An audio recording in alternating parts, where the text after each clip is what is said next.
Today is Monday, March 3rd, and this is CitrusTV Now. I'm Oldano. Let's get into some of today's top stories. Spring break is coming up next week, and for students staying on campus, you might notice some dining options changing. According to Housing and Meal Plan Services, Orange Dining Hall will be open throughout the week. All other dining centers will be closed after the 9th and reopen the weekend after. Well, Central New York saw some representation at the Oscars last night, but it wasn't without controversy. Adrian Brody from Oneida County took home the award for Best Leading Actor over Timothée Chalamet. He made the headlines, though, when he threw his chewing gum to his wife in the audience on the way to the podium.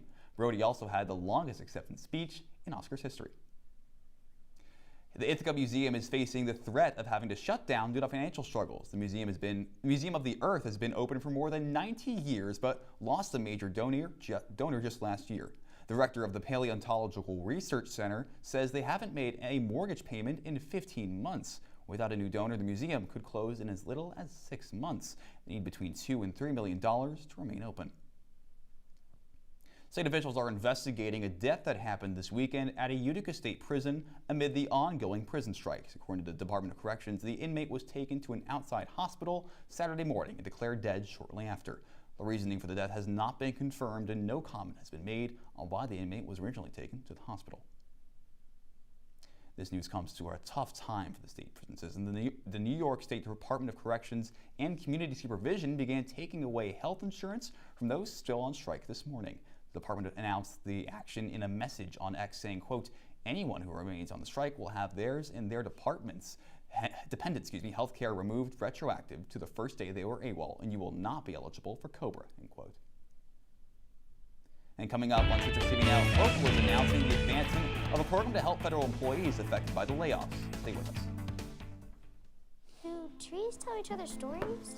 I'm sorry. I'm afraid I don't know that. Hey, why don't we go find out? Listen. Do clouds take naps? I couldn't tell you. Dad, do stars visit their friends? Look!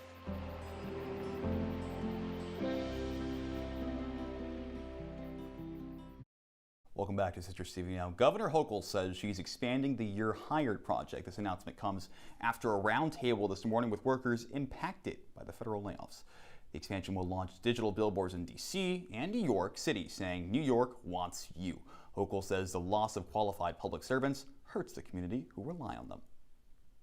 The State Fire Prevention and Building Code Council voted on building code updates last Friday. The new draft requires most new buildings to be completely electric starting in 2024. These decisions push forward the proposed gas ban, which would make New York State the first to remove all fossil fuel use in houses. The new draft did, however, leave out requirements to include wiring for solar panels. This was listed as a key strategy to meet legal emissions targets.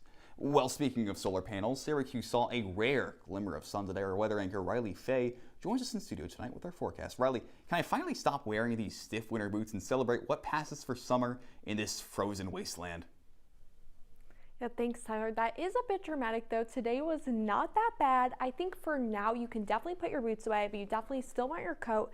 But you probably needed sunglasses today. I regretted not bringing mine to campus, but right now it's about 32 degrees outside. It only feels like 26, and it is getting a little bit chillier throughout the evening because of the clouds. Throughout the day, we did have a good amount of sunshine, but the weather is going to continue to drop a little bit tonight. It's going to go down to about 27 degrees. It's going to feel like only 21.